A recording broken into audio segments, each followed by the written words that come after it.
Ako po si Miss Winnie at ito ang ating kwento. Magandang araw po sa inyo, Miss Winnie. Nais kong ibahagi ang isang kaganapan sa aking buhay. Ako nga po pala si Grace. Nakatira ko sa Occidental Mindoro. Sa kasalukuyan, ako ay nasa 40 anyos na. Lumaki ako sa hindi ko tunay na magulang. Nasa 8 taong gulang pa lang kasi ko nang mamatay sila dahil sa taong bayan. Napagkamalan pong mambabarang na naghahasik ng lagim ang mga magulang ko.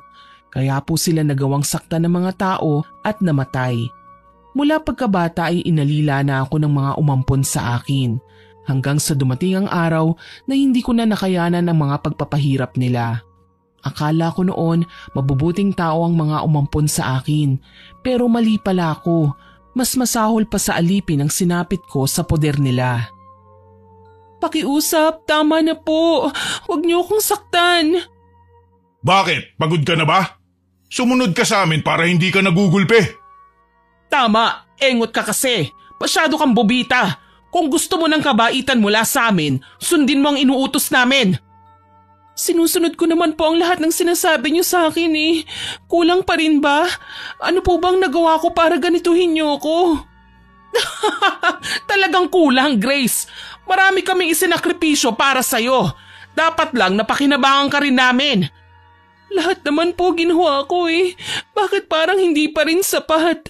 Ibinigay ko naman po lahat ng makakaya ko eh. Bakit puro pananakit ang inaabot ko? Aba, nagrereklamo ka ba? Hindi mo ba kami naintindihan? Kulang pa ang lahat ng sakit na nararanasan mo kumpara sa kasalanan ng magulang mo.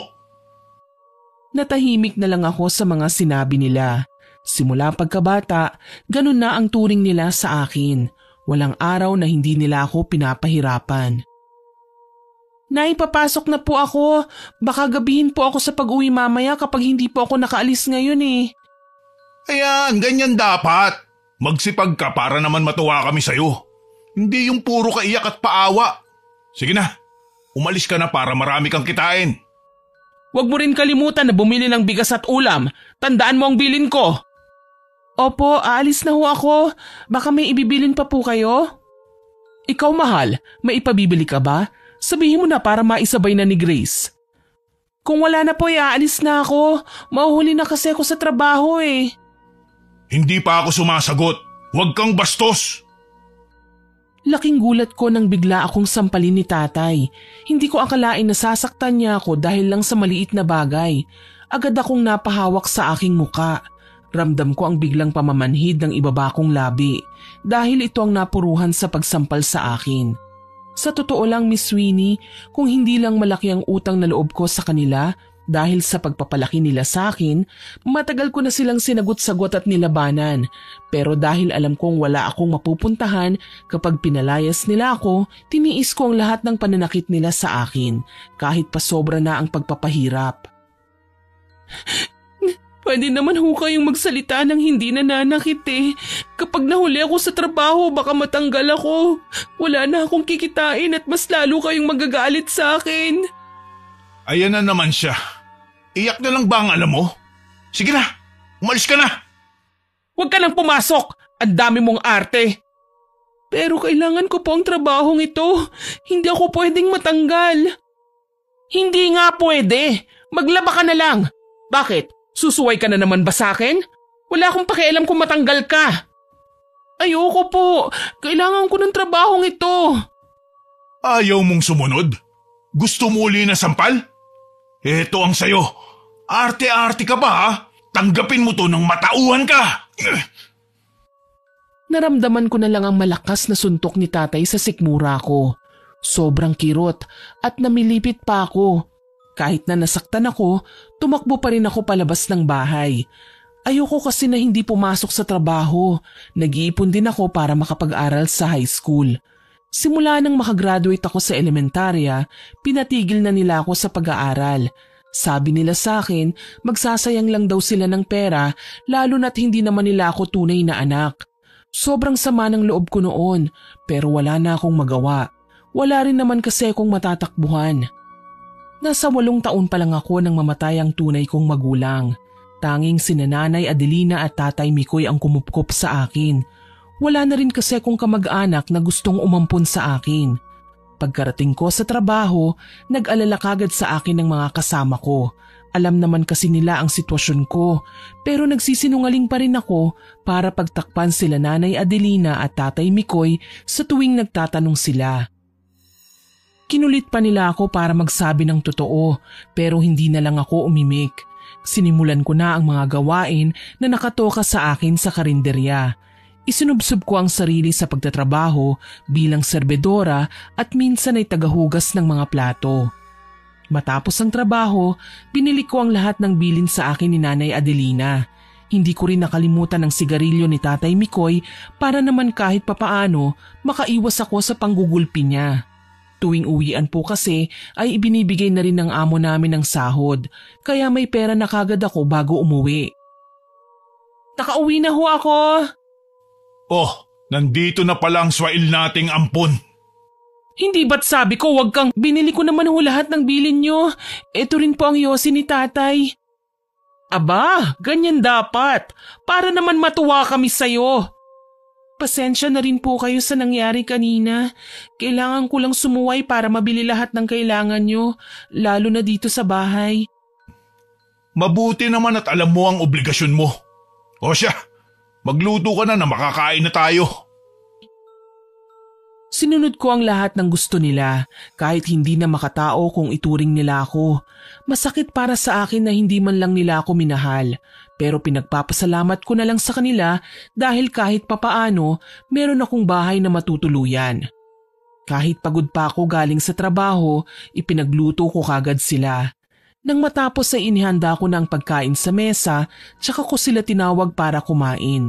Pero hindi man lang nila ako inalok. Kumain sila at walang pakialam sa akin. Nakatayo lang ako at pinanonood sila dahil ayaw nila akong makasabay. Nawawalan daw sila ng gana. Pagkatapos nilang kumain, tsaka nila ako pinayagan.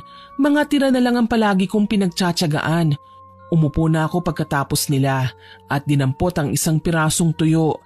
Yun ang inulam ko ng gabing yon dahil yun na lang ang natira. Kahit na gusto kong magreklamo, hindi ko ginawa dahil kailangan silang pakisamahan para hindi nila ako saktan. Ako rin kasi ang kawawa kapag sumagot pa at umalma. Lumipas ang mga araw at malapit na ang pasukan. Kahit alam kong magagalit na naman sila, kapag binuksan ko ang usapin tungkol sa aking pag-aaral, sinubukan ko pa ring magpaalam. Bukas ho pala, pupunta ako sa bayan para mamili ng gamit sa eskwela. Eskwela?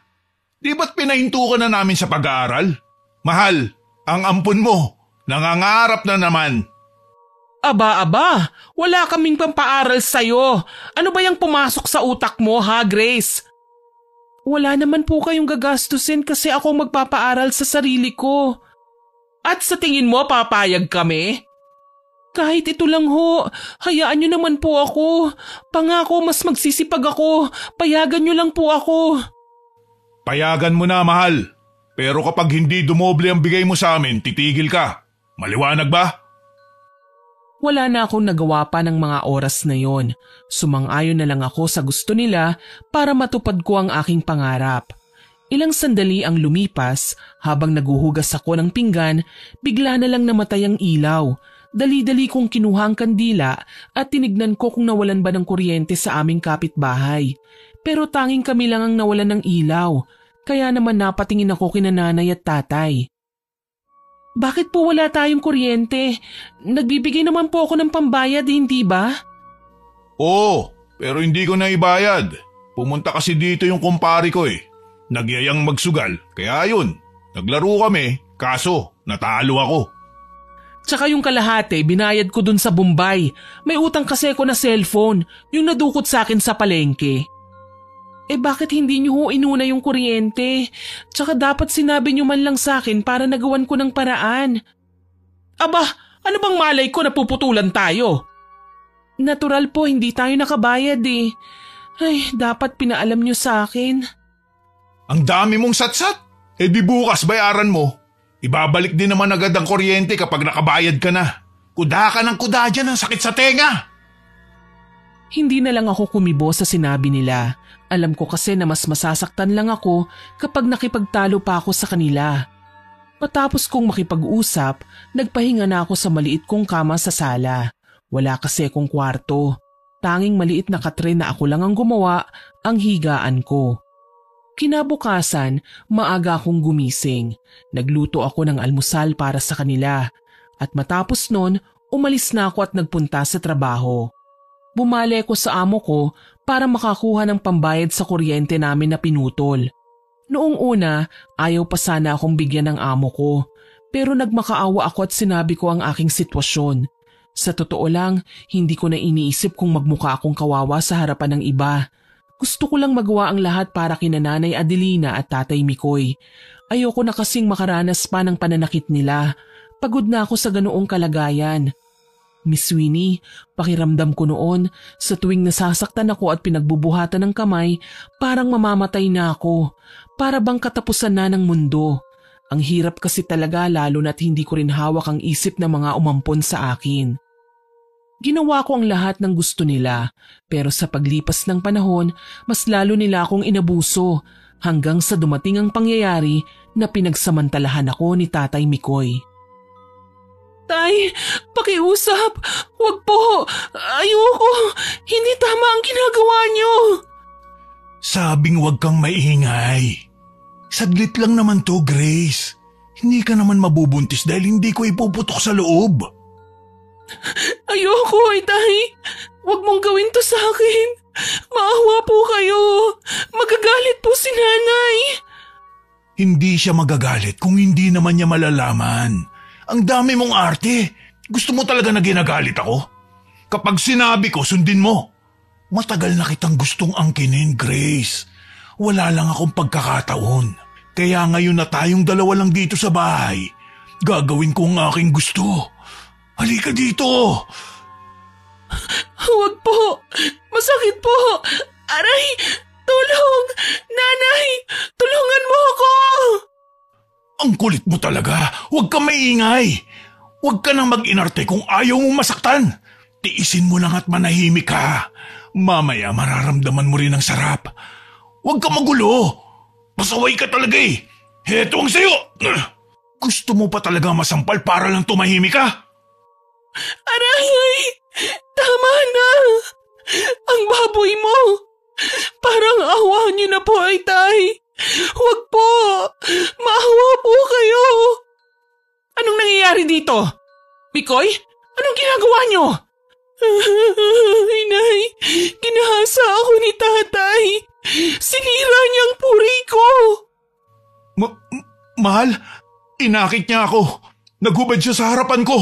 Maniwala ka sa akin. Hindi siya bastardang yan. Magaling palang umakit ang babae niyan. Ang sarap ng tulog ko kanina. Tapos nagising ako na sumampa na siya sa ibabaw ko. Pinasok niya ako dito sa kwarto.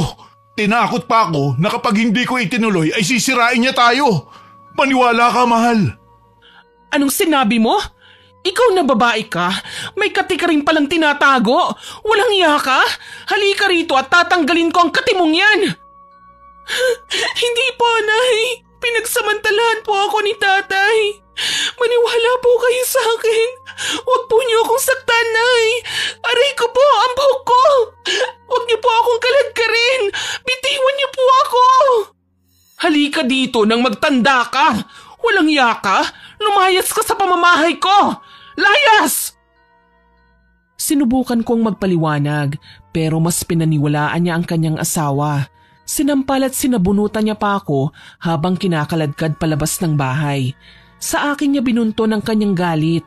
Kahit ilang beses kong sinabi na ginahasa ako ng asawa niya, ako pa rin ang masama. Binugbog niya ako hanggang sa labas ng bahay habang pinagsisigawan na makati ako at inakit ang asawa niya. Hiyang-hiya akong nagmamakaawa sa kanya dahil pinagtitinginan na kami ng mga kapitbahay. Pero wala siyang pakialam. Tumigil lang siya noong naubos na ang kanyang lakas. Pumasok siya sa loob ng bahay at pabalagbag na sinarado ang pinto. Wala akong mapuntahan noon kaya kumatok ako at nagmakaawa para patuloyin ako. Pero para silang bingi sa pagtawag ko. Hanggang sa binuksan na ni Tatay Mikoy ang pinto. Madaling araw na noon. Akala ko ay maawa siya sa akin. Pero pangisi-ngisi siya habang pinapapasok ako ng bahay. Iyak ako ng iyak. Awang-awa ako sa sarili ko at natatakot na ako sa kanila. Pero wala naman akong mapuntahan. Matapos ang araw na yon, mas lalo akong pinahirapan ni Nanay Adelina. Akala ko noon yun na ang pinakamasakit na nangyari sa aking buhay. Hindi pala, dahil may mas malala pa. Pumasok ako noon sa eskwelahan at nakalimutan ng bilin sa akin ng amo ko na bumili ng mga rekado. Kaya naman natanggal ako sa trabaho. Habang nasa eskwelahan ako, abot-abot na kaba ang aking nararamdaman. Hindi ako mapakali dahil sa pagtanggal sa akin sa trabaho. Alam ko kasing magagalit na naman sila sa akin. Hanggang sa natapos ang klase, nagmamadali akong naglakad pa uwi ng bahay. Pag-apa ko pa lang sa pintuan, isang malakas na sampalang inabot ko. Napahawak ako sa aking ilong na dumurugo na ng mga oras na yon. Muntik pa akong himatayin sa lakas ng sampal pero nagawa ko pa ring tumayo at gumapang papunta sa higaan. Tay, tama na po. Hindi na po ako papasok sa eskwelahan. Pangako, huwag niyo lang po akong saktan. Nag-usap tayo. Sabi mo doble ang ibibigay mo sa amin. Bakit natanggal ka sa trabaho? At ang dami pang bayarin sa eskwelahan niya. Kapag hindi ka tumigil dyan sa ambisyon mo, lulumpuhin ka namin. Inuuna mo pa kasang lecheng pag-aaral na yan kesang kakainin dito sa bahay? Wag po, pakiusap. Hindi na ako uulit. Pangako. Maghahanap po ako ng bagong mapapasukan na trabaho. Gawin mo! Hindi yung puro kasatsat. Kulang sa gawa. Ang ganda-ganda ng trabaho mo dahil may pera ka na kagad pag uwi. Tatanga-tanga ka kasi kaya ka tinanggal. Kundi ba naman utak biya? Pasalamat ka at kahit kakarumpot ang kinikita mo, pinapatuloy ka pa rin namin dito sa bahay. Paano na ngayong wala ka ng ipapasok na pera? Palayasin ka na lang kaya namin. Wag po, parang awa niyo na po. Hindi na ako susuway sa utos niyo. Lahat ng gusto niyo susundin ko na po. Hindi ko na po ipipilit na makapag-aral. Pakiusap, tama na po. Tay, masakit na po. Wag niyo na po akong hampasin ng sinturon. Masakit talaga ang sinturon ko. Babakat to sa likod mo para magtanda ka. Ano? Uulit ka pa ba? Hindi lang sinturon ang gagamitin ko sa'yo. Sa susunod, latigo na ang gagamitin ko para hindi ka na maging swail. Matapos kong mangako sa kanila, tumigil sila sa pananakit sa akin. Lalo na si Tatay Mikoy. Halos hindi na ako makalakad dahil sa paghampas niya sa akin ng sinturon. Namaga ang binti ko. Putok ang labi at pikit na ang isa kong mata. Sabi ko nun sa isip ko, gagawa ako ng paraan para makaalis sa impyernong kinalalagyan ko. Pagkalipas ng ilang araw, hindi ako nakakarinig ng panunumbat mula sa kanila. Hinayaan nila akong magpahinga pero hindi naman nila ako inasikaso. Kahit alukin man lang na kumain, hindi nila ginawa. Nang bumuti na ang pakiramdam ko, hindi ko alam kung ano ang uunahin. Natambakan kasi ako ng gawaing bahay. Ang dami kong labahin, sobrang dumi ng bahay dahil sa mga kalat nila. At kailangan ko ring maghanap ng trabaho. Hindi ko kasi pwedeng baliwalain ang mga sinabi nila sa akin. Mabilis kong tinapos ang lahat ng gawain sa bahay, tsaka ako nagbihis at naghanap ng trabaho. Nagpatuloy ako sa pag-a-apply. Medyo nahirapan pa ako na makahanap ng trabaho lalo na't wala naman akong masyadong pinag-aralan. Isang beses lang ako nagkamali pero para bang ang laki na ng kasalanan ko. Pero nang araw na yun, laking pasalamat ko dahil nakita ko ang dati kong katrabaho. Tinulungan niya akong makapasok sa pinagtatrabahuhan niya bilang waitress. Mababa nga lang ang sahod pero sabi ko okay na yun kesa naman wala. Pag-uwi ko sa bahay, nakita kong nag-aaway sina nanay at tatay. Balak ko sanang umalis, pero nakita nila ako. Agad na ibinunton sa akin ni Tatay Mikoy ang kanyang galit. Ano po bang ginawa ko? Lagi na lang ganito. Dapat ikaw na lang ang namatay, hindi ang anak namin. Sa tuwing nakikita kita, naaalala ko ang ginawa ng magulang mo sa amin. Matagal na pong patay ang mga magulang ko. Utang na loob, patahimikin niyo na sila. Hindi pa ba sapat ang impyernong dinaranas ko dito sa bahay niyo? Buong buhay ko, puro pagmamaltrato ang ginawa niyo sa akin. Bata pa lang ako, ginawa niyo na akong alipin. Kulang yon, Grace. Pasalamat ka dahil binuhay ka pa namin. Pasalamat! Kung tutuusin, mas malaki pa ang sakripisyo ko kaysa sa tulong niyo. Aba, sumasagot ka na? Halika dito. Ipapatikim ko sa iyo ang kamao ko. Tumatapang ka na ha? May buto ka na para lumaban? Kung baliin ko yan, wala kang utang na loob ha? Hindi ko na magawang umiwas sa malakas na suntok ni Tatay Mikoy. Nandilim ang paningin ko ng oras na yon. Ramdam ko ang pagtama ng kamao niya sa mata ko, pero hindi ko ininda. Agad akong pumunta sa kusina at kinuha ang kutsilyo. Umiiyak na tinutok ko sa kanila ang patalim, kaya naman natigilan sila. Sige, lumapit kayo! Hindi ako magdadalawang isip na itarak ito sa leeg nyo. Sobra na! Ano ba ang dapat kong gawin? Wala akong ginawang tama sa paningin nyo. Lahat mali! Lahat kulang! Sagad na ako! Grace, bitawan mo yan. Pakiusap, kumalma ka. Sandali, ibigay mo na ang kutsilyo na yan, Grace. Mamaya maitulak ka ng demonyo. Demonyo? Kayo ang demonyo! Alam nyo, may kinatatakutan din pala kayo. Hindi biro ang patalim na yan, Grace. Bagong hasa yan kaya matalim. Kumalma ka nga. Tandaan nyo ang sasabihin ko. Kapag sinaktan nyo pa ako ulit, gagawa ako ng isang bagay na siguradong pagsisisihan nyo. Oo na. Bitawan mo lang ang kutsilyo na yan. Nang marinig ko ang sagot nila, ibinaba ko ang hawak kong patalim. Tumakbo ko palabas ng bahay. Sa totoo lang, Miss Winnie, nagtapang-tapangan lang ako ng mga oras na yon. Napuno na kasi ko at hindi ko na kayang tiisin pa ang sakit na nararamdaman. Pakiramdam ko, masama akong tao dahil sa ginawa ko. Hindi kasi ako sanay sa ganoong sitwasyon. Naglakad-lakad ako hanggang sa hindi ko na malaya na nakarating na pala ako sa puntod ng aking mga magulang. Tuloy-tuloy na bumuhos ang luha sa aking mga mata. Sobrang bigat ng nararamdaman ko. At sa mga sandaling yun, sumabay pa ang panahon. Tila dinadamayan ako dahil bumuhos na kanina ang nagbabadya na ulan. Nang wala nang lumalabas na luha sa aking mga mata, umuwi na rin ako. Pagkarating ko sa bahay, agad nila akong sinalubong. Akala ko sesermonan o sasaktan ako ni nanay, pero bigla akong pinunasan ni Nanay Adelina ng tuwalya. Gulat na gulat ako sa ginawa nila.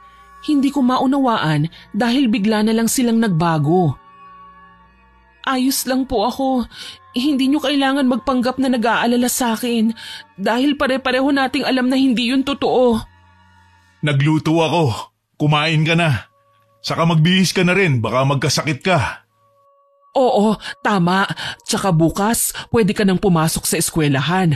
Alam ko naman na nasa 20 anyos ka na, pero pangarap mong makapagtapos, hindi ba? Susubukan naming humanap ng trabaho para masuportahan ang pangangailangan mo. Talaga po? Bakit bigla kayong bumait sa akin? Totoo ba ang lahat ng ito? O baka dahil lang sa mga sinabi ko kanina at sa ginawa ko? Naisip namin na tama ka. Patay na ang mga magulang mo at sa amin ka ibinilin, kaya dapat lang natratuhin ka namin ng maayos. Parang ang bilis niyong magbago ah. Kanina lang galit na galit kayo sa akin at halos patayin niyo ako, pero masaya ako dahil nakita niyo na ang tama. Hayaan mo kaming bumawi sa'yo. Hindi ko alam kung matutuwa ba ako o maguguluhan sa pinakita nila sa akin. Matapos ang araw na yon, malaki ang pinagbago nila. Hindi na ako sinasaktan ni Tatay Mikoy, inaalagaan na nila ako na para bang tunay nilang anak. Akala ko nung una tuloy-tuloy na ang pagbabago nila, pero mali pala ako. Isang araw, papasok na sana ako sa bahay nang marinig ko na nag-uusap sila tungkol sa akin. Anong plano mo, Mikoy? Hindi pwedeng ganito na lang lagi. Dapat pahirapan natin ang babaeng yun. Hindi ko alam ang gagawin. Alam mo naman na kahit ako naiinis na. Mag-isip ka rin naman, hindi yung puro ako na lang. Nakakasuya na. Baka isipin ni Grace, takot tayo sa kanya. Baka gawin niya tayong alila. Pagod na ako magpanggap na mabait sa harap niya. Wala tayong ibang pagpipilian. Nakita mo naman kung paano siya magalit, di ba? Pwede siyang pumatay ng tao. Parang hindi mo naman kilala ang magulang niya. Mambabarang sila at nadamay pa ang anak natin dahil sa kanila. Yun nga ang iniiwasan natin, ang galitin siya. Pero hindi ko na kaya na magbait-baitan sa kanya. Kinasusuklaman ko ang magulang niya dahil halimaw sila.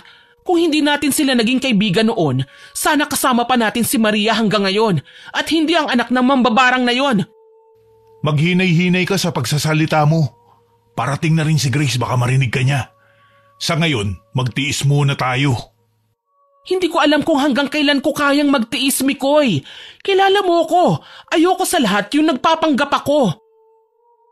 Para akong natuod sa aking kinatatayuan, pakiramdam ko binuhusan ako ng malamig na tubig dahil sa mga nalaman ko. Hindi ko alam kung ano ang magiging reaksyon, lalo na at narinig ko ang tungkol sa tunay kong magulang. Sa totoo lang, hindi ko talaga alam na mambabarang ang mga magulang ko. Akala ko noon simpleng tao lang sila. Hindi rin kasi nila sinabi sa akin at dahil sa mga nalaman ko, naging malinaw ang lahat. Naunawaan ko kung bakit galit na galit sila sa namayapa kong mga magulang. Wala pa sana akong balak na pumasok pero bigla akong nabangga ang bote ng alak na nasa gilid dahil hindi ako nakatingin sa nilalakaran. Napatingin sila at nakita ko ang gulat sa kanilang mata. Nagkatinginan pa sila bago nagsalita. Kanina ka pa ba dyan? Narinig mo ba ang mga sinabi namin? Grace, tinatanong ka namin. May narinig ka ba sa usapan namin? Hindi nyo na po kailangan magpanggap pa dahil narinig ko na ang lahat ng sinabi nyo. Ano ba ang ugat ng galit nyo? Bakit hindi nyo na lang sabihin sa akin? Nagtanong ka pa? Hindi mo ba naaalala? Magkalaro kayo ng anak namin nang dumating ang taong bayan. Napagkamalan nila si Maria na anak ng magulang mo. Siya ang pinatay ng walang kalaban-laban. Samantalang ang mga magulang mo walang ginawa. Hinayaan nilang magdusa ang kawawa kong anak. Nagpunta kami noon sa palengke. Naiwan si Maria sa inyo dahil gusto kanyang kalaro. Pero pag uwi namin, nalaman ko ang balita na wala na ang aming anak. Nagsinungaling pa ang magulang mo. Pinaikot nila kami. Sinabi nila na sinadyang patayin si Maria ng mga tao. Wala raw silang nagawa sa galit nila. Kaya tumakas na lang.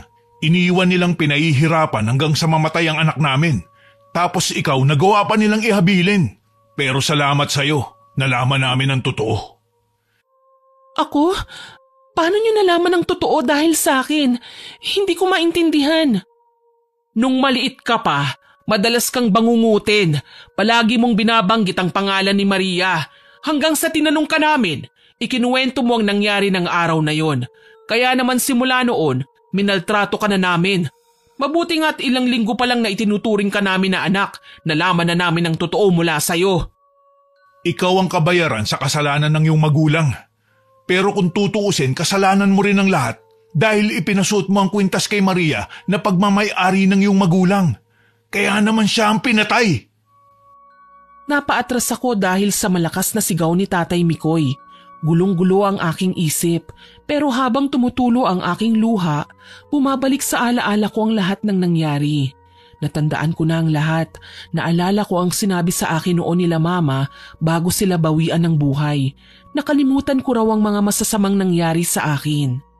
Pakiramdam ko, buong buhay ko ay puro kasinungalingan. Pinilit kong kalimutan ang masasamang nangyari sa nakaraan. Kaya naman hindi ko noon maisip kung bakit napakatindi ng galit nila sa akin. Dahil pala yun sa pagkamatay ni Maria, ang tunay nilang anak.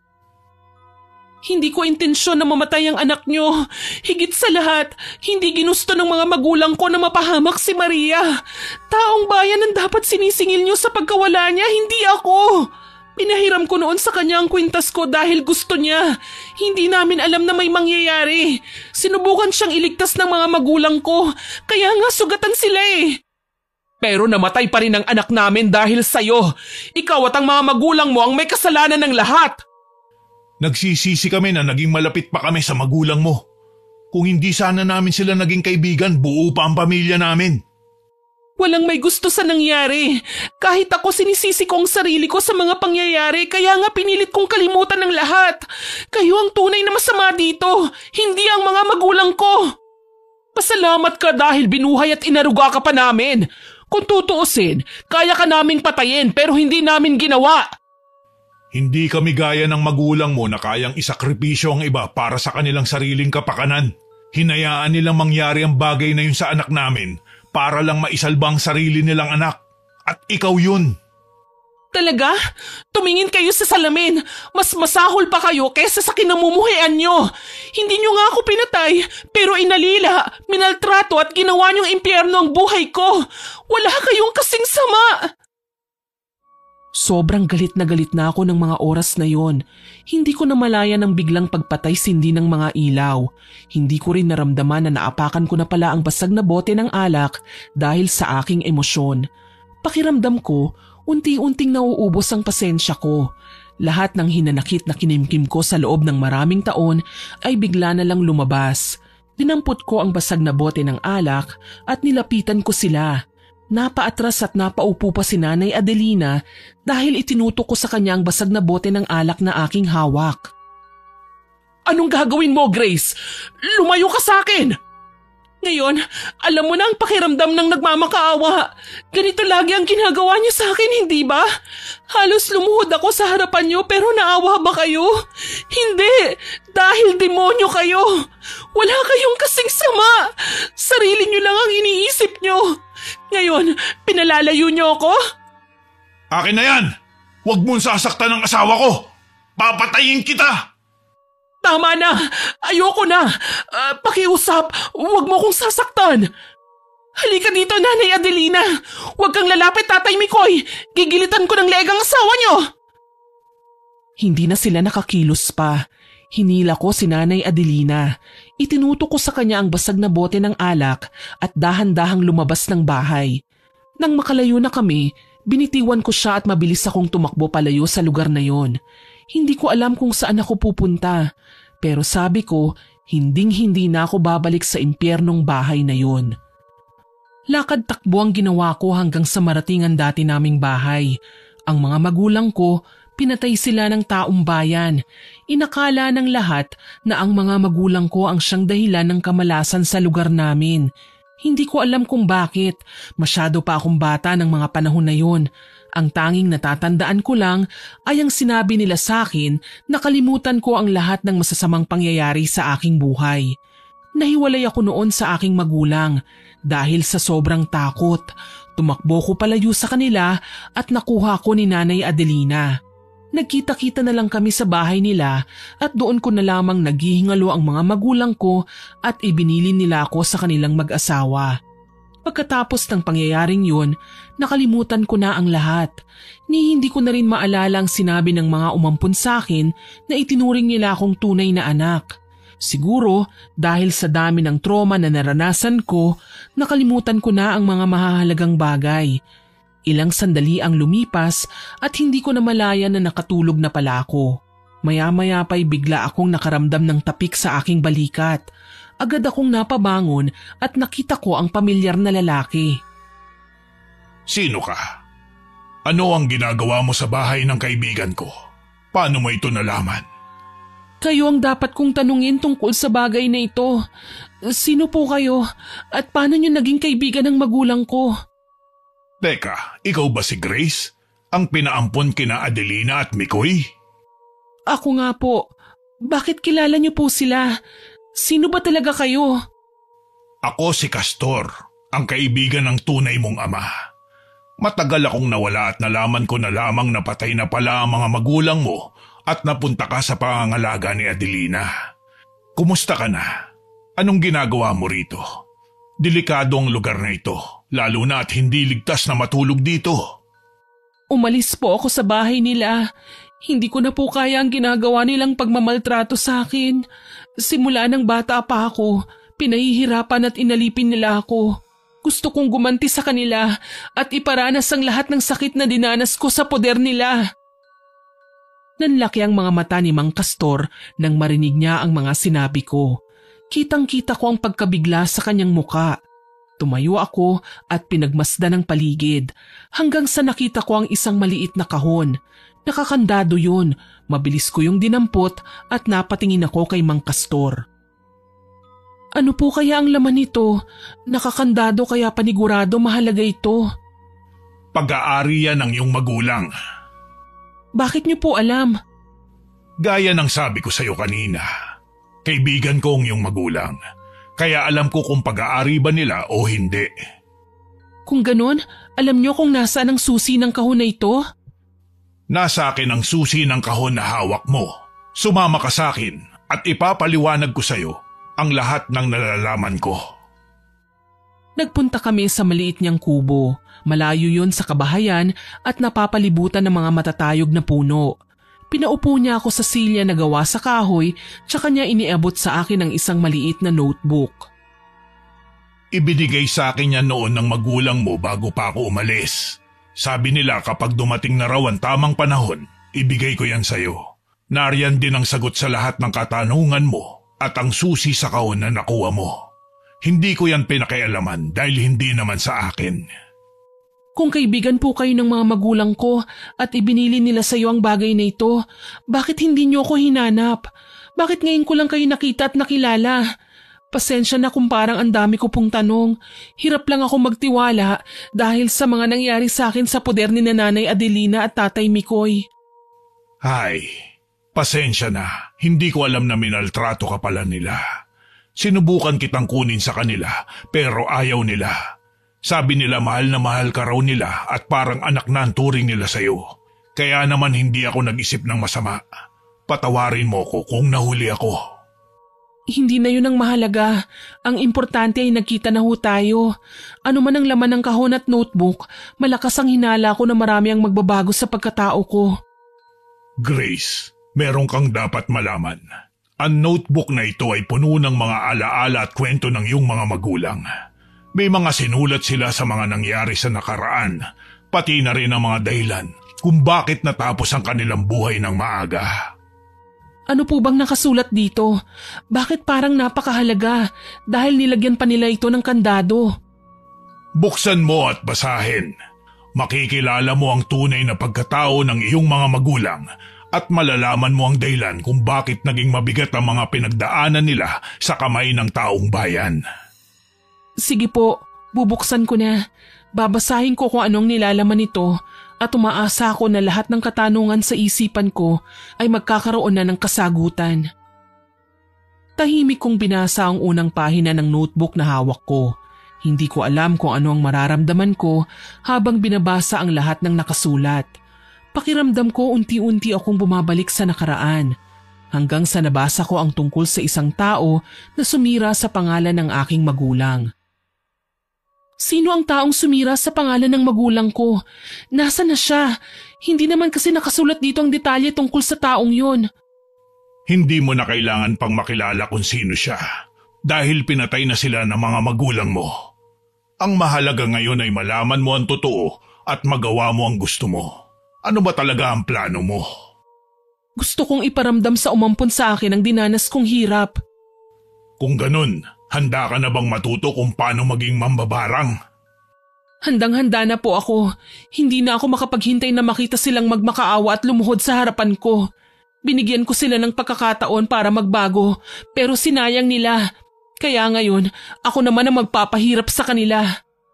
Tama. Huwag kang mag-alala dahil tutulungan kita para mabigyan ng aral sina Adelina at Mikoy. Hindi ko palalampasin ang lahat ng ginawa nila sa akin. Ang pagiging mambabarang iha ay hindi lamang basta paggamit ng mahika o sumpa. Kailangan mong matutunan ng tiyaga, disiplina at tamang pagkontrol sa kapangyarihan. Sa tingin niyo po ba, matututunan ko ang mga aral na itinuturo niyo sa akin? Oo naman. Sa tamang panahon, matututo kang gumamit ng barang. Talaga po? Pahahalagahan ko ang lahat ng ituturo niyo sa akin, Mang Castor. Pero tandaan mo, ang sumpang bibitiwan mo, maaaring bumalik sa'yo kung gagamitin mo sa maling paraan. Natahimik ako sa sinabi ni Mang Castor. Sa pagdaan ng araw, napapansin ko na mas dumadalas ang pagpapakita ng mga itim na paru-paro sa paligid ko. Nagtanong ako noon sa kanya at sabi ni Mang Castor, senyales daw yon na nagbubukas na ang aking kakayahan. Paano ko po malalaman kung handa na ako? Kapag dumating ang araw na handa ka na, hindi mo na lang basta malalaman ang sikreto ng pambabarang. Mararamdaman mo rin yun sa dugo mo. Ibig sabihin kusa na lang lalabas? Mararamdaman mo na yun. Huwag ka lang magmadali. At tandaan mo ang lahat ng bilin ko sa'yo. Huwag po kayong mag-alala, hindi ko sasayangin ang lahat ng bilin niyo sa akin. Pangako po ito. At hindi nga siya nagkamali dahil natutunan ko ang lahat ng itinuro niya sa akin. Hanggang isang araw, binigyan niya ako ng isang regalo. Nang buksan ko ito, isang itim na bilog na parang holen ang nakita ko sa loob nito. Parang may kakaibang enerhiyang dumaloy sa katawan ko nang hawakan ko ito. Alam ko noon na hindi ito ordinaryong bagay. Sa sandaling yon, alam kong tapos na ang pagsasanay ko at oras na para gumanti. Mahabang panahon din akong nagsanay at wala akong naging balita sa mga umampon sa akin. Itinuon ko kasi ang pansin ko sa pag-aaral ng itim na kaalaman upang mabalikan ko sila. Naituro ko na sa iyo ang lahat ng dapat mong malaman. Aalis na ako, Grace. Kailangan na ako sa amin. Naway sa susunod nating pagkikita, payapa na ang iyong isipan. Mag-iingat ka at naway magtagumpay ka sa iyong mga plano. Maraming salamat po sa lahat ng mga turo at gabay niyo sa akin. Talagang nakatulong ito sa aking pag-unlad. Wala yun. Ginawa ko lamang ang nararapat. Sana kapag bumalik po kayo, makabawi na ako sa inyo. Mababayaran ko rin ang lahat ng tulong niyo sa akin. Wala yun. Ipinagbilin ka sa akin ng mga magulang mo. Kaya naman ginawa ko lamang ang nararapat. Mag-iingat po kayo. Ikaw rin. Sana magkita pa tayo, Grace. Ayon sa turo sa akin ni Mang Castor, mas mabisa na ako mismo ang pupunta sa biktima ko para ilagay ang sumpa. Kaya naman sinadya ko na makita sina Nanay Adelina at Tatay Mikoy. Gulat na gulat sila nang makita ko. Matagal na rin kasi kung hindi nagpakita sa kanila. Agad na lumapit sa akin si Nanay Adelina. Niyaya niya pa ako sa kanilang bahay at mabilis akong sumama upang maisagawa ko ang aking plano. Umupo kami sa sala. Nakipag-usap ako at sumasagot sila sa akin na para bang wala silang ginawa sa aking masama. Nasa kusina naman si Tatay Mikoy sa mga oras na yon. Abala siya sa paghahanda ng merienda. Habang nakaupo kami, nagpapanggap ako na nakikipagkwentuhan sa kanila. Pero sa isip ko, handa na ang malagim kong plano para makaganti sa kanila.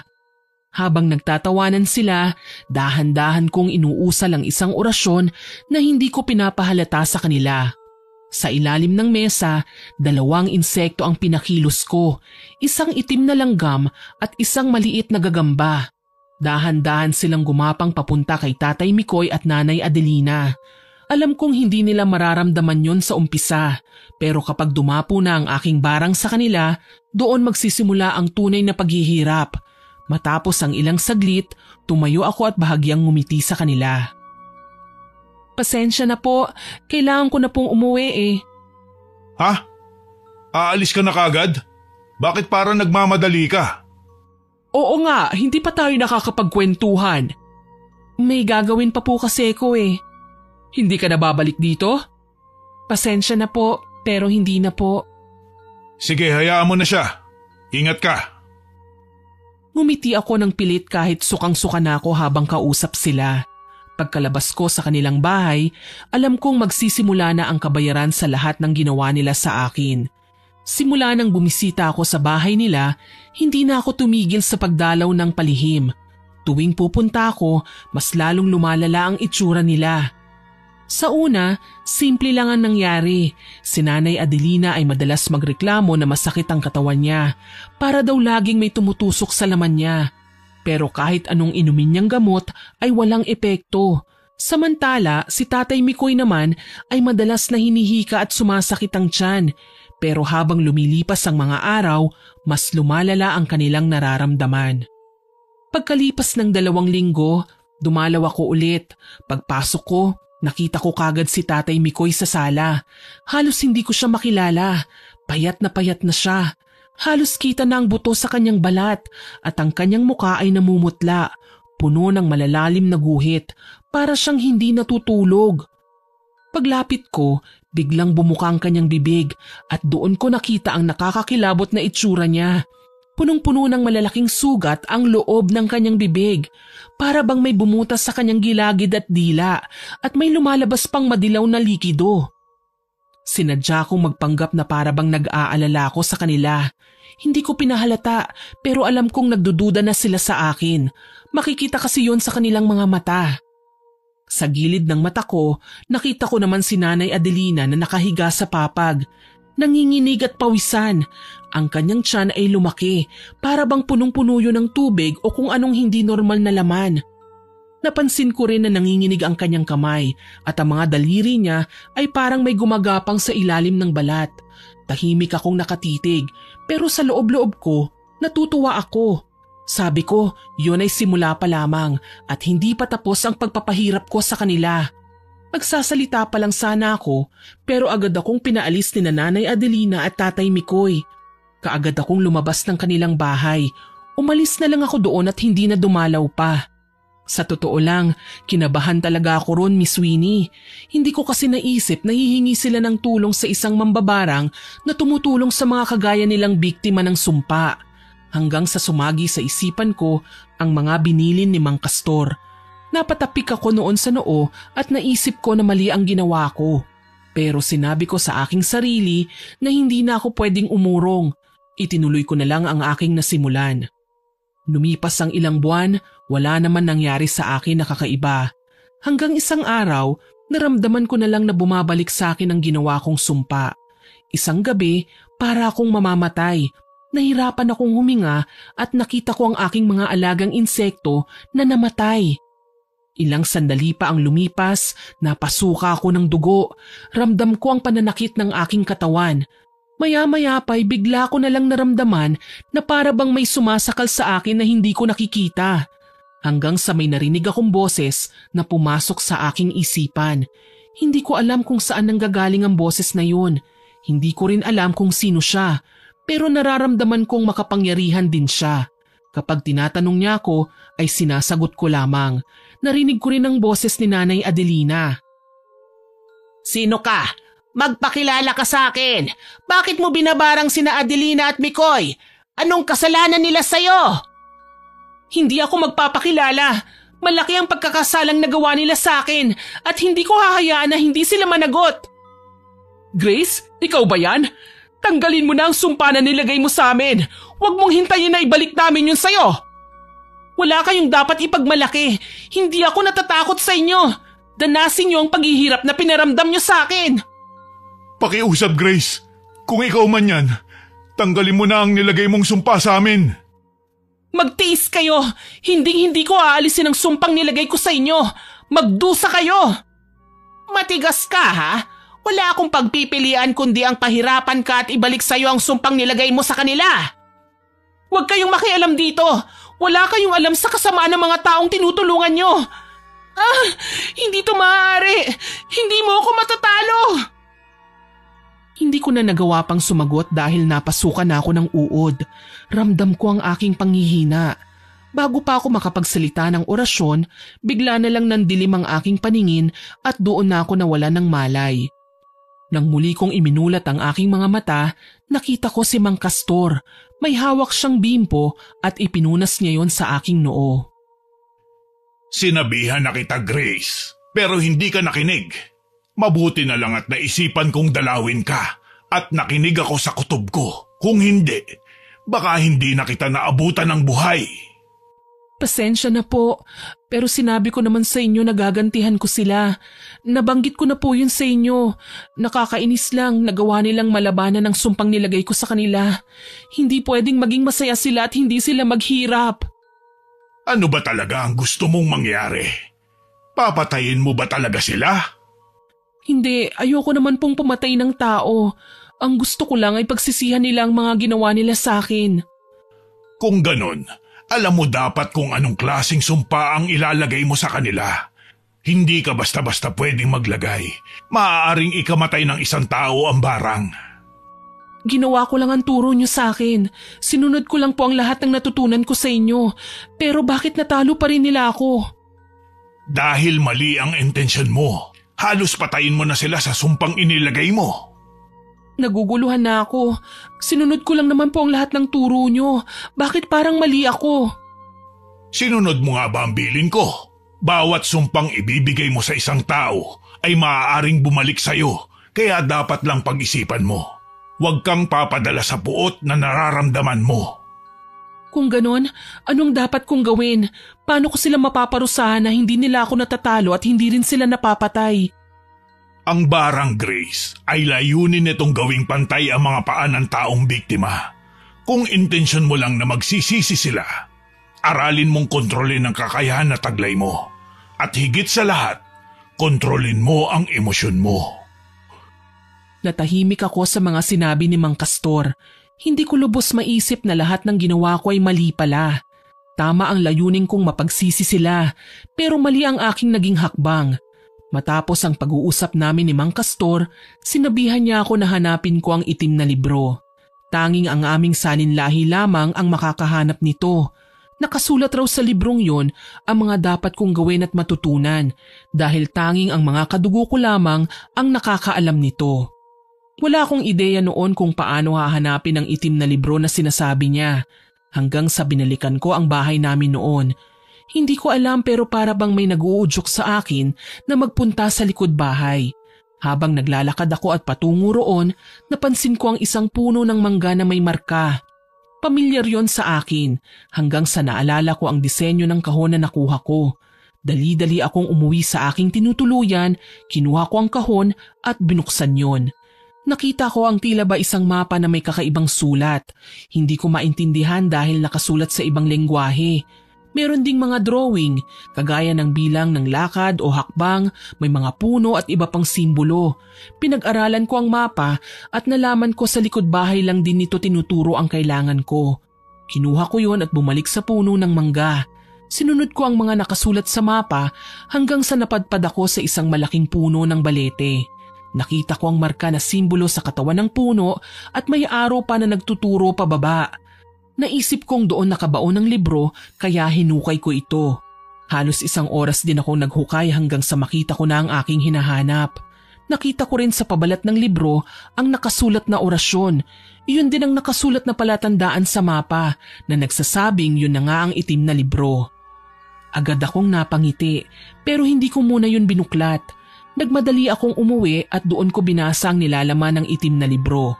Nakasulat doon ang pinagmula ng aming lahi at ang taglay na kakayahan ng bawat isa sa amin. Nakalagay rin doon ang bawat pamilya sa aming lahi. Napangiti ako nang mabasa ko ang pangalan ng aking mga magulang. Sila pala ang 5 salinlahi.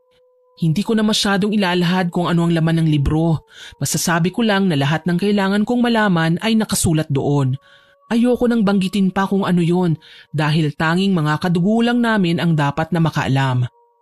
Matapos kong basahin ang mga nilalaman ng itim na libro, pakiramdam ko ay handa na ulit ako para pahirapan ang mga nanakit sa akin.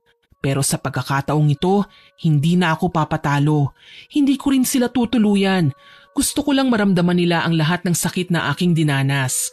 Makita nila ang kanilang pagkakamali at humingi sila ng tawad sa akin na galing sa kanilang puso at hindi pilit. Sinimulan ko ang bagong plano at binalikan ko sila. Nagawa kong pahirapan sila. Sa pagbabalik ko sa bahay ni Nanay Adelina at Tatay Mikoy, nangingibabaw sa aking puso ang matinding galit. Gusto kong maramdaman ng mga taong nanakit sa akin ang mga pinagdaanan ko. Naisip ko ang mga bagong kaalaman mula sa itim na libro. Kaalaman na hindi ko gustong gamitin habang buhay. Pero sa pagkakataong ito, para bang kailangan kong gamitin ito upang ipakita ang aking paghihiganti sa mga umampon sa akin. Ngayon, dumating na ako. Narito na ako para iparamdam sa inyo ang matinding sakit na dinanas ko. Anong ginagawa mo rito? Hindi ka namin gusto makita. Umalis ka na dito, demonyo ka! Dahil sa'yo, muntik na kaming mamatay. Anong pakiramdam ng unti-unti kayong pinapatay? Wala kang kasing sama! Hindi ba yun din ang ginawa niyo sa akin? Ibinalik ko lang lahat ang pinadanas niyo sa akin. Hindi pwede. Wala kang utang na loob. Kinupkup ka namin, pero ito ang igaganti mo sa amin. Anong gusto niyo? Pagsilbihan ko kayo? Kaawaan ko kayo? Hindi! Dahil sa akin natutunan, hindi ko kailangan makipagtalo. Ang unang orasyon na ginawa ko ay isang uri ng kalagayang hindi nila matatakasan ng aking ibinigay.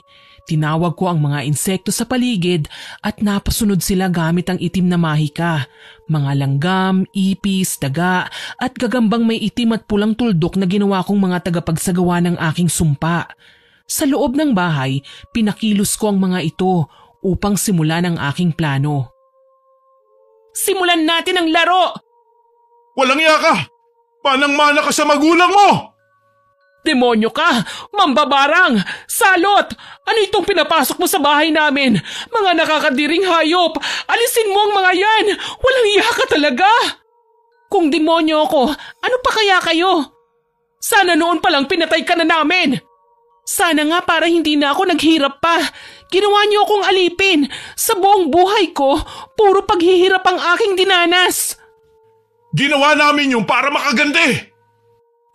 Habang nagsasalita sina Nanay Adelina at Tatay Mikoy, bigla silang nakaramdam ng pangangati at kirot sa iba't ibang bahagi ng kanilang katawan matapos silang gapangan ng mga hayop na yun. Nakita kong si Tatay Mikoy ay hindi na nakapagpigil. Nag-umpisa siyang magmakaawa at lumuhod sa aking harapan. Tinignan ko na lamang siya habang gumagapang ang mga ipis at gagamba sa kanya. Parang may nangyayari sa akin. Ba't parang nanlalambot ang binti ko? Grace, alisin mo ang mga ito sa akin. Parang awa mo na. Ano ito? Bakit parang may gumagalaw sa loob ng tiyan ko? Ang mga alaga ko ay nagsimula ng gumalaw. Papasok sila sa loob ng katawan nyo at kakainin nila kayo mula sa loob. Walang iya ka talaga? Kampon ka talaga ng dilim. Matakot ka sa mga ginagawa mong ito, Grace. Parang awa mo na. Tanggalin mo ito. Kanina ang tapang-tapang nyo ah. Bakit ngayon namumuo ang pawis nyo? Natatakot na ba kayo? Oo, Grace. Natatakot na kami. Pakiusap, tama na. Hindi pa ako tapos. Nagsisimula pa lang ako. Habang nagmamakaawa, napansin kong pinagpapawisan at nanginginig na sa takot si Tatay Mikoy. Panay ang tanggal niya ng mga insektong gumagapang sa kanyang katawan pero bumabalik lang din ang mga ito. Layunin kong iparamdam sa kanya ang mga sandaling pinabayaan at pinahirapan nila ako. Lalo na ang ginawa niyang panghahalay sa akin. Malakas kong binigkas ang orasyon mula sa itim na libro at sinimulan kong isagawa ang ikalawang barang. Ang aking layunin ay magdulot ng kate sa katawan nila, isang pahirap na hindi nila matatakasan at nagdudulot ng kanilang pagkabalisa. Sinubukan pa nilang tumakas. Tumakbo sila sa pintuan para lumabas ng bahay. Pero mabilis akong umusal ng orasyon dahilan para hindi nila mabuksan ang pinto. Tinignan ko sila ng matalim. Nag-iiyakan na sila pero hindi ako nakakaramdam ng kahit kaunting awa. Kahit sila tumakbo sa sulok ng bahay ay sinusundan sila ng mga alaga ko. Para silang mga batang paslit na tinatakasan ng kinatatakutang mga insekto at hayop. Napapatawa na lang ako sa nangyayari sa kanila pero lalong nagagalit si Nanay Adelina. Panay naman ang pigil ko sa kanyang naduduwag na asawa. Noon ko lang nakita na ganun katakot ang mga mata ni Tatay Mikoy. Pero si Nanay, lumalaban pa siya. Nakikita ko pa ang matinding galit sa kanya. Lumapit kayo sa akin mga alaga ko. Ngayon mararanasan niyo kung paano ang masaktan. Mararamdaman niyo ang bawat kilos ng aking mga insekto sa loob ng inyong katawan. Tama na. Sobra na ang iyong ginagawa, Grace. Sige, patayin mo kami. Kapag ginawa mo yun, mas masahol ka pa sa amin. Ang tapang mo pa rin, Nay. Sa halip na magmakaawa ka gaya ni Tatay Mikoy, nagmamalaki pa kayo? Oo naman. Kailanman hindi ako luluhod sa isang kagaya mo. Isang pagkakamali na binuhay ka pa namin. Kung ganon, magdusa ka. Tama na. Ako na ang humihingi ng tawad. Pakiusap, tumigil ka na. Maawa ka sa amin. Maawa? Hindi ba't ganyan din ang sinabi ko sa inyo? Naawa ba kayo sa akin? Di ba hindi? Ang mga ilaw ay nagpatay-sindi habang nag-uusal ako ng orasyon. Ang mga bintana at pintuan ay nagbubukas-sara habang kumikilos ang mas maraming insekto. At labis akong natuwa. Pinilit kong pinakilos ang mga insekto para kagatin sila. Ang iba ay pilit na sumiksik sa kanilang balat. May ibang pumapasok sa kanilang bibig dahilan para maduwal sila. Napuno ng iyak nila at sigaw ang buong bahay. Grace! Tama na! Wala kaming ginawa sa'yo! Anong wala? Nagmamaang-maangang ka pa rin? Grace, pakiusap! Wala kaming masamang intensyon! Anong gusto mong mangyari? Gusto mong masaktan kami? Ang mamatay kami? Alam kong may pagkakamali kaming nagawa sa'yo, pero hindi nararapat sa amin ang ginagawa mo! Gusto kong makilala kayo. Makilala ang mga taong nasa likod ng mga maskarang suot nyo. Huwag kayong magpanggap. Ipinakita na namin sa iyo ang tunay na kami. Ano pa bang gusto mo? Talaga? Yan na ang totoong kayo? Hindi nyo nga maamin ang kasalanan nyo eh. Hanggat hindi kayo nagsisisi, hindi ko ititigil ito. Sa bawat pagtatangka nilang iwasan ng mga insekto, lalong lumalala ang sakit na kanilang nararamdaman. Pumapasok ng pilit sa mga butas ng katawan nila ang mga insekto. Kapag iniluluwa nila ay kaagad ko namang dinadampot at sapilitang isinusubo sa kanilang bibig. Ang ikatlong barang na ginawa ko ay nagdulot ng matinding kirot sa kanilang puso at isipan upang maalala nila ang lahat ng kanilang pagkakamali. Habang pinipilit nilang umiwas, lalo silang pinahihirapan ng barang na nagpalala sa kanilang pagdurusa. Matapos kong maisagawa ang aking plano, umalis na ako sa kanilang bahay na para bang walang nangyari. Hindi ko alam kung ano ang mararamdaman ko. Matutuwa ba ako o makukonsensya? Aaminin ko, Miss Sweeney, nadala na talaga ako ng galit, pero mabuti na lang at nagawa kong makontrol ito. Umalis ako dahil muntik ko na silang matuluyan. Pag-uwi ko sa bahay, naroon si Mang Castor. Bigla siyang pumalakpak at ngumiti sa akin. Magaling! Isa ka na talagang mambabarang. Binabati kita, Grace. Mabuti na lang at nagawa kong mapigilan ang aking galit. Bumalik kasi sa alaala ko ang lahat ng masasakit na aking pinagdaanan. Napuno po ng puot ang puso ko. Salamat po dahil itinatak niyo sa isipan ko ang lahat ng dapat kong gawin. At dahil sa itim na libro, kaya ko nang kontrolin ang aking kapangyarihan. Natutuwa ko na marinig ang bagay na yan mula sa'yo. Nakita ko ang ginawa mo kina Adelina at Mikoy. Hanggang kailan mo sila pahihirapan? Magdurusa sila hanggat hindi nila inaamin ang kanilang kasalanan. Hindi ako titigil hanggat hindi sila nagsisisi at humihingi sa akin ng tawad mula sa kanilang puso. Mag-iingat ka. Alam mo naman ang pwede mangyari. Huwag ka lang susobra at bantayan mo ang kalusugan mo. Baka masyado ka nang naglalabas ng lakas. Kapag nilabanan nila ang sumpa mo at mahina ka, pwede kang matalo. Alam ko po, nangyari na yun nung una kaya hindi ko hahayaan na maulit muli. Basta't palagi mong tatandaan ang bilin ko. Hindi ko alam kung kailan ulit ako makakadalaw dahil may problema rin ako sa amin. Sana maayos na ang lahat sa pagbalik ko. Sana nga po, sila lang naman ang hinihintay ko. Matapos ang araw na yun, nagpatuloy ako sa aking ginagawa. Palihim akong dumadalaw kina Nanay Adelina at Tatay Mikoy. Nakita ko kung gaano sila nahirapan. Nabalitaan ko ring humingi sila ng tulong at nagpunta sila sa dating tumulong sa kanila. Pero wala rin itong nagawa. Alam niya na siguro kung ano ang kaya kong gawin at marahil nakita niya ang tunay na ugali ng mga taong tinulungan niya noon. Sa paglipas ng mga araw, hindi pa rin sila humihingi ng tawad sa akin hanggang sa naisipan kong muling magpakita sa kanila. Kumusta kayo? Masaya bang maghirap? Grace, ikaw ba yan? Siya nga, masaya ka na ba? Naghihirap na nga kami, gaya mo noon. Hindi ako masaya, sobrang tuwa ko. Pero alam nyo ba, nalulungkot din ako kasi naghihirap kayo. Pakiusap, tama na Grace. Hirap na kami. Masama kaming tao pero hindi nararapat sa amin ang ginagawa mo. Hindi nararapat? Paano naman yung ginawa niyo sa akin?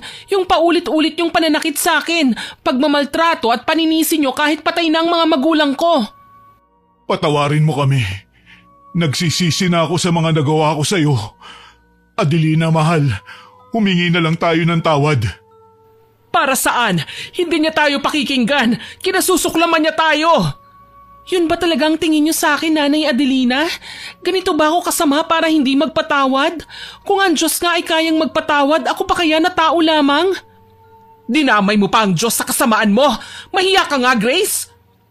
Mahal, tama na. Aminin na lang natin ang mga nagawa natin sa kanya. Magsisi tayo. Maling-mali naman talaga ang ginawa natin.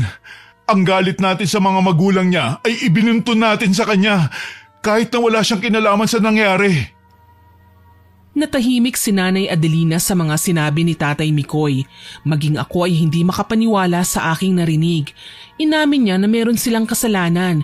Hindi ko rin akalain na sasabihin niya ang lahat ng yun. Lalo na't kilala ko si Tatay Mikoy bilang matapang at hindi nagpapatalo. Dahan-dahang naglakad si Tatay Mikoy palapit sa akin. Laking gulat ko nang bigla siyang lumuhod at paulit-ulit na humihingi ng tawad sa akin. Pakiusap, Grace. Tanggalin mo na ang nilagay mo sa amin na sumpa. Ako na ang humihingi ng tawad para sa asawa ko at sa aking sarili. Ano bang sinasabi mo, Mikoy? Nahihibang ka na ba talaga? Nahihibang pala talaga ang tawag mo sa taong tinanggap ang kanyang pagkakamali. Mabuti pa si Tatay Mikoy. Aminado siya sa kanyang mga pagkakamali. Pero totoo ba talagang nagsisisi ka na, Tay?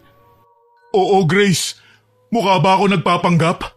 Kung ang pag-aamin ng mga kasalanan ko ang tanging paraan para mapatawad mo kami, gagawin ko yun ng buong puso. Ano bang saysay ng pagsisinungaling? Sa uli, malalaman mo rin ang totoo. Mas mabuti pang tanggalin ko ang maskara kaysa magdusa habang buhay. Kaya sana, bigyan mo pa kami ng ikalawang pagkakataon.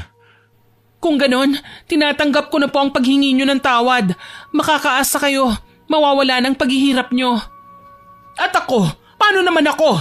Hindi mo ba ako pagagalingin? Ang sumpang nilagay mo sa akin, hindi mo ba ito aalisin? Ang tanong, nagsisisi na ba kayo talaga? Parang hindi ko pa nakikita na talagang nauunawaan yung pagkakamali nyo. Mukhang kulang pang dinaranas yung paghihirap para buksan ang inyong mga mata sa katotohanan. Hindi kumibo si Nanay Adelina sa sinabi ko. Ramdam ko na ayaw niyang aminin ang lahat ng kanyang mga pagkakamali. Kaya umalis na lamang ako. Hinayaan ko siyang mag-isip at pagdusahan ang mas malalang sakit na binigay ko sa kanya. Pag-uwi ko sa bahay, pagod na pagod ako. Nahiga ako sa banig at pinagnilay-nilayan ng lahat ng mga nangyari. Hindi ko akalain na darating ako sa ganitong punto ng buhay ko. Sa totoo lang, Miss Winnie, talagang nakukonsensya na ako sa mga nagawa ko. Pero nangingibabaw pa rin sa akin ang kagustuhang mapagbago sila. Gusto ko sanang aminin nilang dalawa ang mga kasalanan nila sa akin. Ayoko talagang umabot sa ganitong sitwasyon, pero pakiramdam ko kailangan kong gawin ito. Kung hindi ko sila imumulat sa katotohanan, hindi nila makikita ang mga pagkakamali nila. Maaari pa silang malugmok sa galit dahil sa mga nangyari sa nakaraan. Alam kong hati ang opinyon ng mga nakikinig sa aking kwento, pero gusto ko lang linawin na wala akong ibang intensyon kundi ang marinig mula sa kanila na nagsisisi sila sa kanilang mga nagawang kasalanan. Alam ko namang hindi perpekto ang lahat ng tao, nagkakamali at nagkakaroon ng kasalanan, kaya naman nais kong magbago sila at bigyan sila ng pagkakataon para ayusin ang kanilang sarili. Pero hindi mangyayari ang lahat ng yun kung hindi ko ipaparanas sa kanila ang sakit na pinagdaanan ko sa poder nila. Ilang araw ang lumipas at marami akong naririnig na balita tungkol kay Nanay Adelina. Patuloy pa rin siyang nagmamatigas, hindi katulad ng kanyang asawa. Si Tatay Mikoy sa kabilang banda ay naalisan ko na ng sumpa at nakita kong siya ang tunay na nagbago. Halos araw-araw, pinapaalalahanan niya ang kanyang asawa na magbago na at aminin ang mga nagawang pagkakamali. Pero sadyang matigas ang puso ni Nanay Adelina. Hindi niya matanggap na tama ako at mali siya. Ang totoo niyan, akala ko noon si Tatay Mikoy ang magmamatigas. Pero mali pala ako dahil si Nanay Adelina ang ayaw magsisi. Hanggang isang araw, dumalaw si Tatay Mikoy sa bahay na tinutuluyan ko. Malumanay siyang humingi ulit ng tawad sa akin at kinumbinsi ako na tigilan ang pagpapahirap sa kanila. Alam kong walang kapatawaran sa mga nagawa kong kasalanan. Hindi ko alam kung paano ko babawi sa'yo. Pero gusto ko munang magpasalamat dahil inalis mo ang sumpang inilagay mo sa akin. Masaya po ako na sa wakas ay namulat na kayo sa katotohanan. Pero gusto ko rin pong humingi ng pasensya dahil humantong pa sa ganito. Naiintindihan kita, pero may gusto lang sana akong hilingin sa'yo. Patawarin mo na sana si Adelina. Alam ko na hindi pa siya humihingi sa'yo ng tawad, pero kung makikita mo ang kalagayan niya ngayon, maaawa ka sa asawa ko. Wala akong magagawa roon, Tay. Siya na ang pumili ng kapalaran niya. Pero huwag kang mag-alala dahil hindi pa naman huli ang lahat. May oras pa siya para magbago at hindi naman ako kasing sama ng iniisip niyo. Hindi ko magagawang pumatay ng tao pero habang buhay siyang magdurusa kung hindi siya hihingi ng tawad. Ano ba ang dapat niyang gawin? Hindi po akong makakasagot niyan kundi kayo. Bakit ako? Ikaw dapat, di ba? Dahil ikaw ang naglagay ng sumpa. Ako nga ang naglagay ng sumpa, pero kayo ang makakasagot ng tanong nyo. Ano ba ang ginawa nyo para makawala sa sumpa? Yun ang dapat gawin ni Nanay Adelina. Pasensya na, pero wala na po sa akin ang solusyon. Nasa inyo na po ito. Makalipas ang ilang araw, patuloy pa rin na kinukuha ni Tatay Mikoy ang aking loob. Sa tuwing bumibisita siya, nagdadala siya ng mga pasalubong, mga paborito kong pagkain gaya ng adobo at mga prutas. Pero sa kabila nun, hindi ko pa rin inalis ang sumpa kay Nanay Adelina. Tay, kahit ano pa po ang gawin nyo, wala na akong magagawa. Hindi ko mababawi ang sumpa kay Nanay Adelina. Kung talagang gusto niyang makabawi, siya ang dapat humingi ng tawad. Doon palang mawawala ang sumpa. Grace, ganun pa rin ang sinasabi ng asawa ko. May mga tao talagang hindi kayang patawarin ang sarili nila. Pero mahal ko siya. Hindi ko kayang mahirapan siya. Kung makakausap mo sana siya, baka magbago ang isip niya. Walang ibang makakatulong sa kanya kung hindi siya mismo, Tay. Sa ngayon, hihintayin ko na lang siyang lumapit sa akin. Huwag na kayong magsayang ng oras na suyuin ako dahil hindi kayo ang kailangan gumawa nun. Wala bang ibang paraan para matigil na ito? Wala, dahil ito po ang layunin ko. Sana kahit papaano ay lumambot ang puso mo. Malambot na po ang puso ko. Sadyang ayaw niya lang tanggapin ang kanyang pagkakamali. Tumango lang si Tatay Mikoy at umalis na nag-iisip. Mula noon, tuwing bumibisita siya sa bahay, palagi niyang ikinukwento si Nanay Adelina. Palagi siyang nag-aalala at kinakausap niya raw ang kanyang asawa. Pero kahit gaano pa siya katagal na magmakaawa o nagtangkang makipag-ayos sa akin, hindi pa rin ako pumayag na alisin ang sumpa kay Nanay Adelina. Sabi niya, habang tumatagal, unti-unting nagiging malungkot ang kanilang pagsasama. Palagi na rin silang nagtatalo. Hanggang isang umaga, nagising ako sa ingay sa labas. Agad akong bumangon at nakita ko ang mga umampon sa akin. Laking gulat ko nang makita sina Nanay Adelina at Tatay Mikoy na naglalakad papasok sa bakuran. Nakangiti si Tatay Mikoy pero kita ko na may lungkot sa kanyang mga mata. Bakit nandito kayo? Grace, nagpunta kami para makipag-ayos. Alam kong matagal na kami nagkasala at nagpahirap sa buhay mo, pero narito kami ngayon para humingi ng tawad. Gusto naming malaman mo na nagsisisi na kami. Oo, Grace. Naiintindihan ko na ang mga nagawa ko. Pasensya na kung hindi kita tinrato ng maayos. Ang galit ko ay binuhos ko sa'yo. Yan ang aking pagkakamali. Pakiusap, patawarin mo na ako. Natutuwa ako na marinig ang mga salitang yan mula sa inyo. Naiintindihan ko na hindi mo kasalanan ng mga nangyari sa nakaraan. Patawarin niyo rin sana ako sa mga nagawa ko. Hindi na mahalaga mga nangyari. Ang importante, nalaman na natin ang ating pagkakamali. Bakit ngayon lang kayo humingi ng tawad? Bakit hindi niyo ito ginawa noon? Ang mga salita niyo ay parang hangin, walang saysay kung walang gawa. Nakita na namin ang aming mga pagkakamali. Ipinaliwanag na ni Mikoy sa akin. Gusto naming maging mas mabuting tao. Handa akong gawin ang lahat para sa'yo. Sinunod ko mga sinabi mo, Grace. Kung talagang nagsisisi kayo, ipakita niyo sa akin. Alam namin yun, Grace. Kaya nga kami nandito. Kung totoo man ang sinasabi niyo, ipakita niyo. Huwag kang mag-alala dahil ipapakita ko sa'yo na totoong nagsisisi na ako. Akala nyo ba madali lang ito? Nagdusa ako ng sobra sa kamay nyo. Napakahirap sa akin na magpasensya at patawarin kayo. Sinubukan kong iparamdam ang sakit na dinanas ko. Sa mga nagdaan, sinubukan kong ayusin ang mga sugat sa puso ko. Pwede bang patawarin mo na lang siya, Grace? Hindi ko din alam kung kailan kami makakabawi. Pero nandito kami ngayon, kumakatok sa puso mo. Patawarin mo kami. Alam kong hindi madali ang mga pinagdaanan mo. Pero handa kaming gawin ang lahat. Mapatawad mo lang kami. Alam kong kasalanan niyo ang lahat kung bakit naging ganito ako. Pero hindi na maibabalik ang dati. Pwede bang bigyan mo kami muli ng pagkakataon?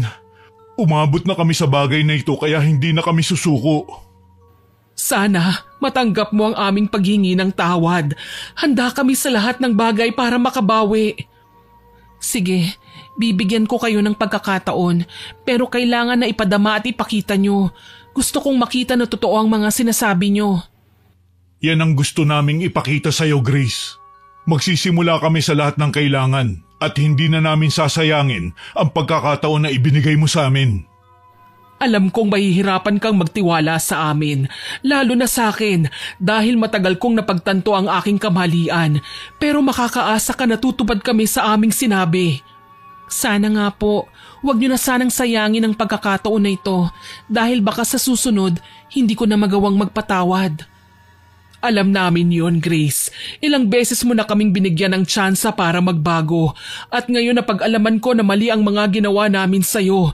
Hindi ko alam na naging halimaw na pala ako sa harap ng anak ng aking kaibigan dahil sa galit.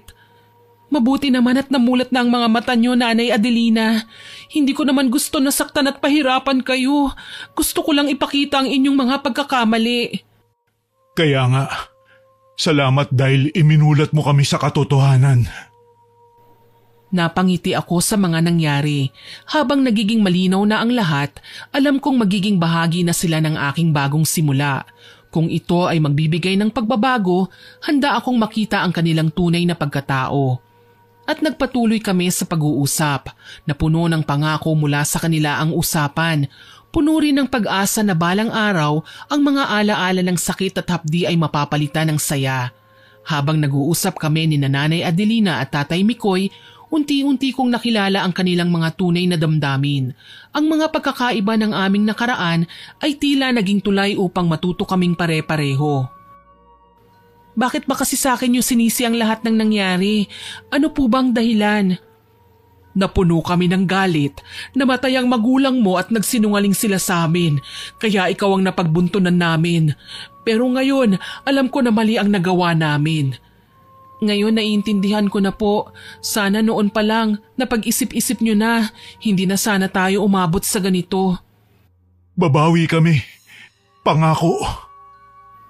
Naramdaman ko ang tindi ng kanilang pagsisisi. Sila ang mga taong minsang nagdala sa akin ng labis na sakit pero sa mga oras na yun, naramdaman kong may pag-asa pa. Tapos na po ang usapan na to, wala na akong dapat pang sabihin. Hindi kita pipilitin na alisin mo ang sumpa sa akin pero sana matapos na ang lahat ng ito. Narinig ko na po ang gusto niyong sabihin, Nay, kaya makakaasa kayo na matatapos na po ang lahat. Salamat, Grace. Hanggang sa mga oras na yon, nanatili pa rin ang hinanakit ko sa kanila. Pero sa kanilang pagluhod sa harapan ko, nabuhayan ako ng pag-asa. Makakaasa kayong pagbibigyan ko kayo ng pagkakataon, pero kailangan tuparin niyo ang inyong pangako. Ang mga ugat ng takot at galit ay kailangan ng malimutan. Ipinapangako ko, simula ngayon, magiging mas mabuti kaming tao. Hindi na kami uulit sa mga pagkakabaling ito. Aasahan ko lahat ng sinabi niyo. Salamat sa pagbibigay sa amin ng pagkakataon, anak. Sana lang hindi ako nagkamali sa pagpapatawad ko sa inyo. Makakaasa ka. Makalipas ang ilang linggo, matapos ko silang makausap, talagang nagsumikap sila. Sinimula ni Tatay Mikoy ang pagtulong sa mga tao sa barangay at nakiisa siya sa mga gawain doon kagaya ng pag-oorganisa ng mga feeding program para sa mga bata. Isinama niya rin si Nanay Adelina para hindi naiinip sa bahay. Ipinakita nila na hindi lang sila sa akin bumawi, kundi sa ibang tao rin. Hanggang isang araw, Nagpunta ako sa kanilang bahay. Narinig kong nag-uusap sila at rinig ko ang saya sa kanilang boses. Mukhang masaya po kayo ah. Oo, Grace. Pinag-usapan namin ang mga proyekto natin. Sama-sama tayong makakatulong sa iba. Kaya gusto naming ipaalam at hingin sa iyo ang tulong mo para sa susunod na feeding program natin. Makakaasa ba kami? Oo naman po, walang problema. Sa susunod na linggo na yon, asahan ka namin ha? Sige po, pupunta ako. Nakakatuwa naman dahil nagkakasundo na tayo. Nakaramdam ako ng saya dahil sa kanilang pamumuhay. Hindi namin alam na sa kabila ng mga nangyari, may magandang simula pa palang mangyayari. Oo nga, ipagpapatuloy natin ang mga proyekto natin. Salamat, Grace. Ang mga bata ay siguradong magiging masaya dito. Tiyak ko marami na naman tayong matutulungan. Masaya po ako sa pagbabago ninyo at gusto kong maging parte nito. Hindi kami magiging ganito kung hindi dahil sa'yo. Hindi po, pinili niyo po yan kaya masaya ako.